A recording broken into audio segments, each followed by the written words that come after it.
اور الحمدللہ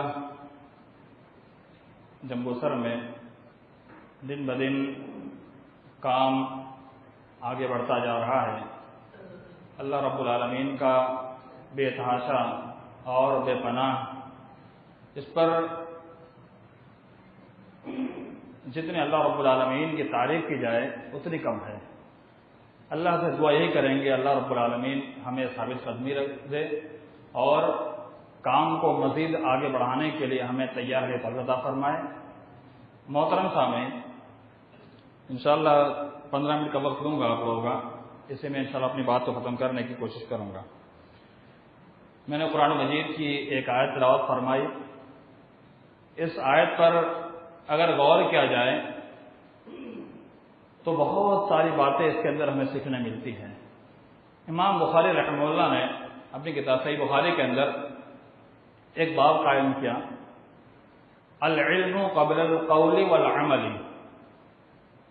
اور اس باب کو قائم کرنے کے بعد امام بخاری رحمہ اللہ نے جس بات کو سب سے پہلے پیش کیا وہ یہی آیت ہے جو میں نے آپ کے سامنے تلاوت فرمائی، فَاعْلَمْ أَنَّهُ لَا إِلَٰهَ إِلَّا اللَّهُ۔ امام بخاری رحمہ اللہ نے جو باب قائم کیا وہ یہ ہے کہ علم کسی بھی بات کو کہنے سے پہلے اور کسی بھی عمل کو کرنے سے پہلے ضروری ہے۔ اس کے بعد اس آیت کو پیش کیا، فَاعْلَمْ أَنَّهُ لَا إِلَٰهَ إِلَّا اللَّهُ، کہ جان لو اللہ کے علاوہ کوئی معبود کے برحق نہیں ہے۔ تو امام بخاری رحمہ اللہ کے اس باب کو قائم کرنے اور اس آیت کو اس باب کے بعد پیش کرنے میں کیا مطابقت ہے، کیا مقصد ہے؟ اس کے اندر امام بخاری رحمہ اللہ کی فقاہت یہ ہے کہ امام بخاری رحمہ اللہ اس باب کو قائم کرنے کے بعد اور اس آیت کو پیش کرنے کے بعد یہ بتلانا چاہتے ہیں کہ اللہ رب العالمین کی معرفت سے پہلے، اللہ رب العالمین کے تعلق سے جانکاری لے لینے سے پہلے، اللہ رب العالمین کی ذات کو پہچان لینے سے پہلے اللہ رب العالمین پر ایمان لانا یہ بھی ہمارے لیے دشوار ہے۔ تو اللہ پر ایمان لانے کے لیے بھی اللہ کا علم کا ہونا ضروری ہے، ویسے ہی کسی بھی کام، کسی بھی قول سے پہلے علم کا ہونا ضروری ہے۔ ہمیں نماز پڑھنا ہے، یہ ایک عمل ہے۔ اب اس عمل کے تعلق سے ہمیں مکمل علم ہونا چاہیے کہ کون سی جگہ پر ہمیں کون سی عبادت کرنا ہے۔ ہم کسی بھی وقت میں جو عبادت وقت سے تعلق رکھتی ہے ہم کسی وقت میں نہیں کر سکتے ہیں، اس کے تعلق سے اگر ہمیں علم نہ ہو تو ہماری عبادت بھی غلط ہو سکتی ہے۔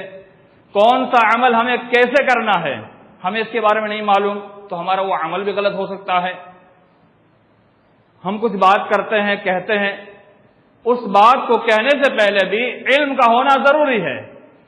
میں اس بات کو یہاں سے اس لیے شروع کر رہا ہوں کہ آج کل سوشل میڈیا کے اوپر عالمی پیمانے پر دیکھا جائے ایسے گمراہ کن لوگ بات کرنے لگے ہیں، ایسی باتیں پیش کرنے لگے ہیں کہ آج ہمارے احناف کو چھوڑیے، بریلویوں کو چھوڑیے، ہمارے اہل الحدیث گمراہ ہو رہے ہیں۔ کیوں؟ ہمیں ایک پاٹ پڑھایا گیا ہے کہ قرآن و حدیث سے جو بات کرے سب صحیح ہے، لیکن ہمارے اہل الحدیث بیچارے یہ نہیں جانتے کہ جو آدمی قرآن و حدیث سے بات کر رہا ہے کیا وہ منہج سلف پر کر رہا ہے یا پھر ویسے ہی پھینک رہا ہے۔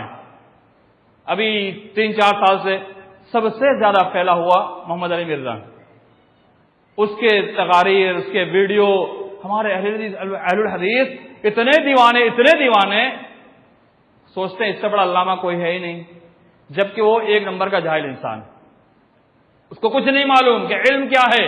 بس کچھ کتابیں زبیر علی زئی رحمہ اللہ ان کی پڑھ رکھی ہے، انہوں نے کچھ مسائل اس کی تخریج و تحقیق کر دی، اردو کے اندر ان کا پورا مجموعہ تیار ہے، اسی 12 جلد کے مجموعے کو پڑھ کر کے وہ اللہ بد دھر بنا ہوا ہے، اور آج ہمارے بیچارے نوجوان اتنا گمراہ ہو رہے اس کی بات کو سن کر کے سوچتے وہی سب سے بڑی بات کر رہا ہے۔ تو اس لیے میں کہنا چاہتا ہوں امام بخاری رحمہ اللہ ایسے ہی باب قائم نہیں کر دیا، کسی بھی بات کو کہنے سے پہلے اس بات کا صحیح معنوں میں علم ہونا یہ انتہائی ضروری ہے۔ اگر ایسا نہیں ہوا تو خود بھی گمراہ ہوگا اور دوسروں کو بھی گمراہ کرے گا۔ صحابہ کرام کے بارے میں اتنی ساری باتیں اس سے بکواسات کر رکھی ہے، اتنی ساری باتیں اور ہمارے بیچارے نوجوان یہی سوچتے ہیں کہ بالکل صحیح کہہ رہا ہے وہ. تو علم انتہائی ضروری ہے، ورنہ ایسے میدان میں اور بہت سارے ہیں اور آئیں گے، آتے جائیں گے. قرآن و حدیث کا لیبل لے کر کے ہمیں گمراہ کیا جائے گا. تو اسی لیے ان سے ہم علم حاصل کریں، ان سے علم لینے کی کوشش کریں جو حقیقی معنوں میں جو علم رکھتے ہیں اور جن کے پاس صحیح معنوں میں کتاب و سنت کا جامع علم ہے. ان سے علم لینے کی کوشش کریں، تب انشاءاللہ آپ کو صحیح علم ملے گا. اب یہ علم جس کے تعلق سے اللہ کے رسول صلی اللہ علیہ وسلم نے فرمایا طلب العلم فرض علی کل مسلم. ایک روایت مسلمتن کے لفظ کے ساتھ بھی ہے، یہ روایت صحیح نہیں ہے، لیکن جہاں تک مسلم تک کا لفظ ہے وہ روایت ابن ماجہ کی روایت ہے، اور اس روایت کے بارے میں تمام کے تمام طرق ملنے کے بعد یہ روایت صحت کو پہنچ جاتی ہے. اس روایت کے اندر امام ابن ماجہ رحمہ اللہ نے جو نقل کیا ہے، اس روایت میں اللہ کے رسول نے کیا فرمایا؟ طلب العلم فرض علی کل مسلم، کہ علم کا حاصل کرنا ہر مسلمان پر فرض ہے. اب فرض کی دو قسمیں ہیں، فرض کفایہ، فرض عین. فرض کفایہ کچھ لوگوں کو کافی ہو جائے. ایک مثال لے لیجئے، ہندوستان لیول پر گورنمنٹ اتنے ڈاکٹر تیار کرتی ہے کہ پورے ہندوستان کی پبلک کو کافی ہو جائے. سب ڈاکٹر نہیں بنتے ہیں.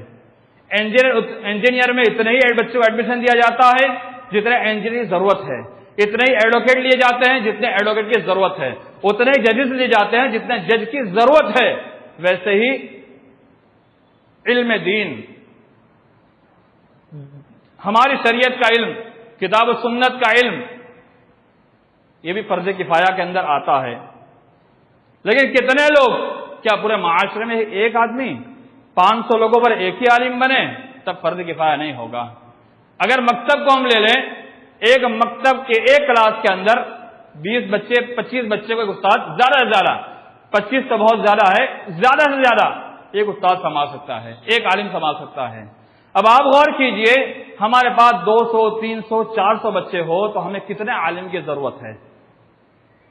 کتنے عالم کی ضرورت ہے؟ اس کے علاوہ اور بہت ساری چیزیں ہیں، مسائل کے لیے، امامت کے لیے، کیونکہ ایک ہی عالم بیچارہ 4 5 سنبھالتا ہے اس لیے کہ ہمارے پاس ہے ہی نہیں، کمی ہے اس لیے سنبھالتا ہے، ورنہ ہر ایک کا عہدہ الگ الگ ہے.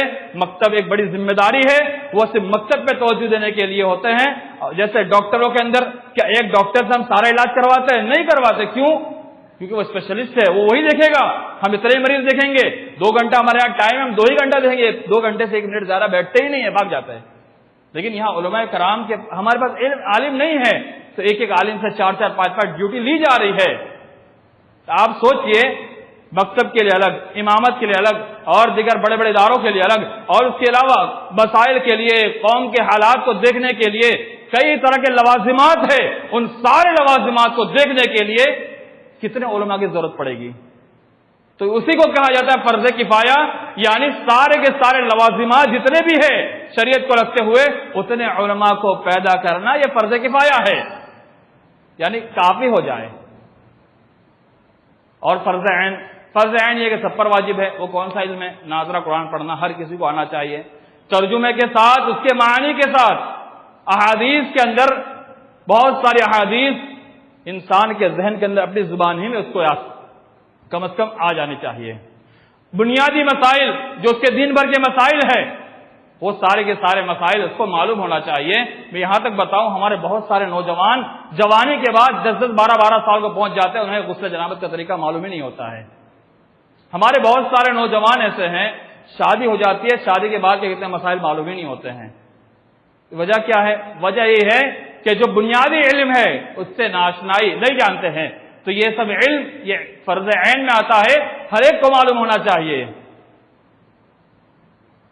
علم جب یہاں پر اللہ کے رسول نے فرض کہا اور فرض کفایہ، اس کی تعریفی اصول یہ نہیں کی ہے کہ وہ علم جو معاشرے کے ایک طبقے پر کافی ہو جائے.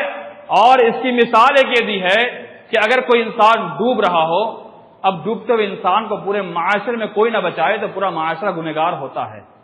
اصولین نے جنہوں نے شریعت کو، کتاب و سنت کو سامنے رکھتے ہوئے جو ایک مسائل کے استنباط کا جو ایک دائرہ بنایا ہے، اصول بنایا ہے، ان لوگوں نے اس مسئلے کو استنباط کیا ہے اور یہ قاعدہ بنایا ہے، اگر کوئی نہیں اس ڈوبتے ہوئے انسان کو کوئی بچاتا نہیں ہے تو معاشرے کے سارے لوگ اس گناہ کے اندر شامل ہو جاتے ہیں۔ اب آپ غور کیجئے، یہ فرض کفایہ جو علم ہے، اگر معاشرے کے اندر علماء کرام نہ ہو، علم حاصل نہ ہو، تو کیا ہمارا معاشرہ گنہگار نہیں ہوگا؟ ہر فرد گنہگار ہوں گے۔ اس کے لیے ہمارے ذمہ دار جو ہے وہ خالی ذمہ دار نہیں ہے، بلکہ میں اور آپ ہر ایک ذمہ دار ہے۔ میں اکثر جگہ علم پر ہی بولتا ہوں، کچھ لوگوں کو اعتراض بھی رہتا ہے خالی علم پر، یہی ہمارا مقصد ہے، یہی بنیاد ہے کہ علم نہیں ہوگا تو کیا ہوگا؟ علم ضروری ہے، علم ضروری ہے۔ اگر علم نہیں ہوا تو میرے اسلامی بھائیوں، ابھی تو ہم نظر آ رہے ہیں، کچھ دن بعد ایسا بھی ہو سکتا ہے کہ ہمارے پاس علماء نہیں ہوں گے، علم نہیں ہوگا، دوسرے لوگ ہم پر غالب آئیں گے، اور آج ہماری زندگی ہے، کل ہم ختم ہو جائیں گے، تو کون اس معاشرے کو دیکھے گا؟ اللہ رب العالمین نے حفاظت ذمہ داری لی ہے، لیکن ہم ہی جیسے انسانوں کے ذریعے لی ہے۔ اگر یہ علماء نہیں ہوں گے تو ہمارے بچوں کو قرآن کون پڑھائے گا؟ ہمارے بچوں کو دین کون سکھلائے گا؟ علماء نہیں ہوں گے تو صحیح وقت میں نماز کون پڑھائے گا؟ علماء نہیں ہوں گے ہمارے معاملات کو کون سمجھے گا؟ بہت سارے لوگ ایک بات لکھتے ہیں کہ علماء جنازہ کون پڑھائے گا، نکاح کون پڑھائے گا؟ نکاح جنازہ تو کوئی پڑھا سکتا ہے، لیکن بنیادی چیز کیا ہے؟ ہمارے معاشرے کے حالات کو دیکھ کر کے، ان کے احوال اور قواعد کو دیکھ کر کے یہ معاملے کون سنبھالے گا؟ یہ علماء ہی ہے جو معاملات کو سنبھالتے ہیں۔ اب سوال ایک پیدا ہوتا ہے کہ بہت سارے بیچارے بڑے ہو گئے، سوچتے ہم کیسے علم حاصل کریں؟ اللہ کے رسول صلی اللہ علیہ وسلم کے دور سے لے کر کے آج تک سعودی عرب کے اندر تو چلتا ہی چلتا ہے، لیکن اللہ کے رسول صلی اللہ علیہ وسلم کے پاس صحابہ کرام بڑی بڑی عمروں میں آیا کرتے تھے، علم حاصل کرتے تھے۔ امام مالک رحمہ اللہ سب سے مشہور درسگاہ انہی کی مانی جاتی ہے، مدینہ مسجد نبوی کے اندر ان کی درس لگا کرتے تھے، وہاں بڑے سے بڑے لوگ آ کر علم حاصل کرتے تھے، علم سیکھتے تھے اور ان کے علم سے فائدہ اٹھاتے تھے۔ یہی امام مالک رحمہ اللہ کا بڑا مشہور ایک واقعہ کہ جو موطا کی ایک شرح لکھی ہے، یہ امام محمد جن کا تعلق احناف سے ہے، انہوں نے ایک شرح لکھی تھی موطا کی، امام مالک رحمہ اللہ کی کتاب، وہ ان کو اپنے درس میں نہیں بٹھایا کرتے تھے، وہ باہر رکھا کرتے تھے ان کے رجحانات کی وجہ سے، لیکن انہوں نے باہر رہ کر کے بھی علم حاصل کیا۔ تو اس سے کیا معلوم ہوا کہ ہماری عمر اگر بڑھ گئی ہے کوئی بات نہیں، ہمارے پاس علماء کی ہے، امامت کے لیے جو عالم آئے ہوئے ہیں وہ بھی تو عالم ہیں، ہم ان سے کیوں نہیں سیکھتے ہیں؟ ہم تو ان کے ٹوہ میں لگتے ہیں، ٹوہ میں نہ لگ کر کے ان سے علم حاصل کیجیے، وہ آپ کو علم دیں گے، وہ دل کھول کر علم دیں گے، ان کے پاس صلاحیت ہے، وہ دینا چاہتے ہیں، لیکن کوئی لینے والا تو ہو۔ ابھی کل ہی ایک مضمون لکھا دکتور فاروق عبداللہ نارائن پوری، جو پی ایچ ڈی کر رہے ہیں جامعہ اسلامیہ کے اندر، اور وہاں جامعہ اسلامیہ میں وہ پڑھاتے بھی ہیں کلیات کی کلاسوں کے اندر۔ انہوں نے ایک مضمون کل تیار کیا کہ ہمارے معاشرے کے اندر، عوام کے اندر ایک بات پھیلی ہوئی ہے کہ علماء آئیں گے ان کو سکھانے تب سیکھیں گے۔ یہ طریقہ نہیں تھا، یہ نہ صحابہ کرام کا طریقہ تھا، نہ بعد میں کئی سالوں تک نہ ہمارے علماء کرام کا طریقہ تھا۔ وہ آج یہ طریقہ آ گیا ہے کہ ہماری عوام مفاد پرست ہو چکی ہے کہ علماء ان کے پاس جائے اور کہے بھائی ہم سے پڑھ لو، تب جا کے علم حاصل کرتے ہیں۔ جبکہ عبداللہ بن عباس رضی اللہ تعالیٰ عنہ کے بارے میں انہوں نے لکھا کہ وہ کئی صحابہ کے گھر پہ جاتے تھے اور جب وہ قیل اللہ کرتے ہوتے، دوپہر میں جب آرام فرماتے تو ان کے دروازے پہ جا کر اپنی چادر بنا کے بیٹھ جاتے اور انتظار کرتے جب بیدار ہو جائے ان سے علم حاصل کریں۔ ویسے امام احمد بن حنبل رحمہ اللہ کا واقعہ ملتا ہے، جب ان پر وہاں کے بادشاہوں نے پابندی عائد کر دی کہ آپ سے کوئی علم نہیں لے سکتا، تو ان کے پاس ایک بزرگ آتا ہے، پیسے والا تھا، وہ آتا ہے امام احمد بن حنبل رحمہ اللہ کے دروازے پر، کہا مجھ پر تو حاکم وقت نے پابندی لگا رکھی ہے، میں پڑھا نہیں سکتا، لیکن تو سائل بن کر، بھکاری بن کر کے میرے دروازے پہ آ جانا، میں تجھے پڑھا دیا کروں گا۔ یہ وہی آدمی ایک سرائے کے اندر مسافر خانے میں رہتا تھا، جاتا تعلیم حاصل کرتا، وہ بوڑھا اسی سرائے اور اسی جہاں پر رہتا تھا مسافر خانے، وہی انتقال بھی کر گیا، امام احمد بن حنبل اس کی وہاں پر انتقال کے تب گئے۔ یہ لمبا واقعہ ہے، میں اختصار بتلاتا ہوں۔ تو آپ غور کیجئے، علماء سے اس سے پہلے عوام نے علم جا کر کے خود حاصل کیا ہے۔ یہ تو ہم بڑوں کی بات ہو گئی۔ اب ہمارے جو بچے آ رہے ہیں میدان میں، یہاں تو یہ حالت ہے کہ مکتب کی تعلیم تک ہم نہیں دے پاتے ہیں۔ استاد تیار ہے علماء کرام تیار ہے کہ آئے ہمارے بچے مکتب پڑھے، لیکن ہمارا معاملہ یہ ہے کہ ہم اپنے بچوں اسکول پر توجہ مکمل دیتے ہیں، دیں، ضروری ہے، لیکن ہمارے دین کی تعلیم کیا اس سے کمتر ہے؟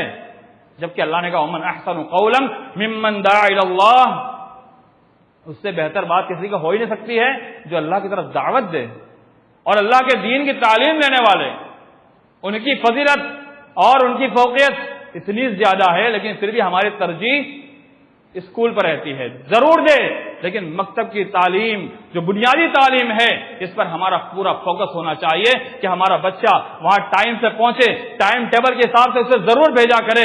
ایسا نہ ہو کہ ہم چلو کوئی بات نہیں، کچھ نہیں بولتے ہیں، نہیں، بلکہ کہ نظام ہونا چاہیے۔ ذمہ دار تو نظام بناتے ہیں، مدرس نظام بناتے ہیں، لیکن ہمارا معاملہ یہ ہوتا ہے کہ ہم نظام نہیں بنا پاتے، یہ ہماری کوتاہی رہتی ہے، یہ ہماری کوتاہی رہتی ہے۔ ابھی ان کے نظریات سے ہمیں کوئی مطلب نہیں، یہ ممبر آف پارلیمنٹ محمود بندی صاحب نے ابھی کل ہی بیان دیا کہ بڑے مدارس نہ کھول کر کے مکاتب پر توجہ دیا جائے تو سب سے بہتر ہے۔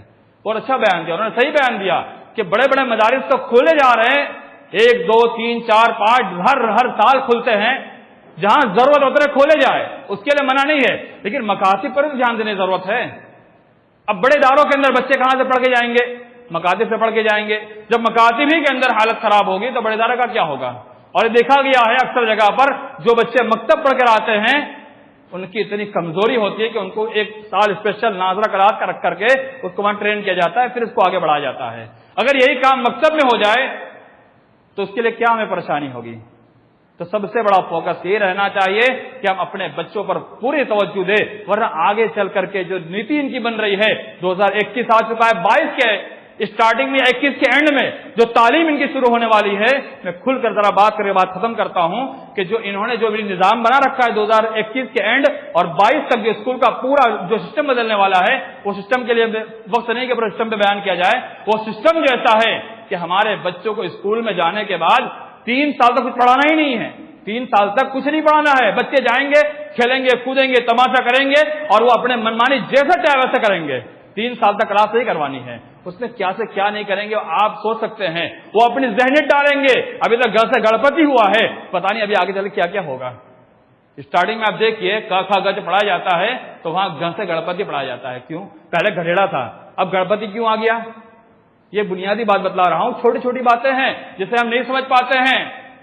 یہ 3 سال کا جو دائرہ رہے گا وہ 3 سال پہلی اور دوسری کلاس اور اس سے پہلے 1 سال اس میں کچھ نہیں پڑھانا ہے، یعنی 6 سال 7 سال 8 سال کا بچہ، 8 سال کے بچے تو کچھ بھی نہیں پڑھانا ہے۔ یہ نیتی آ رہی ہے اور لاگو ہونے والا ہے، بہت جلدی لاگو ہونے والا ہے، تو آپ سوچیں کیا کیا ان کو پڑھا دیں گے اس کے اندر۔ تو اس لیے ہم جب مکتب میں اپنے بچوں کو تیار کریں گے اور انہیں تعلیم دیں گے کہ اللہ ہی ہمارا معبود ہے، اللہ ہی ہمارا خالق ہے، اللہ ہی ہمیں پیدا کرنے والا ہے، وہی ہمیں رزق دینے والا ہے، وہی ہمارا پالنہار ہے، اگر یہ نہیں سکھائیں گے تو کل چل کر کے اسکول میں اور ایک سبجیکٹ پورا انہوں نے داخل کیا ہوا ہے جو ابھی آؤٹ نہیں کیا ہے، لیکن اندرونی طور پر بہت ساری باتیں آؤٹ ہو جاتی ہے، اس میں ایک سبجیکٹ مکمل انہوں نے داخل جو کیا ہے وہ یہی ہے کہ جو ان کی کتابیں ہیں انہیں گرنتھ میں سے کچھ باتیں انہوں نے ایک سلیبس تیار کر کے ڈال دیا ہے جو 4تھی 5ویں 6ٹھی کے اندر بچوں کو پڑھایا جائے گا۔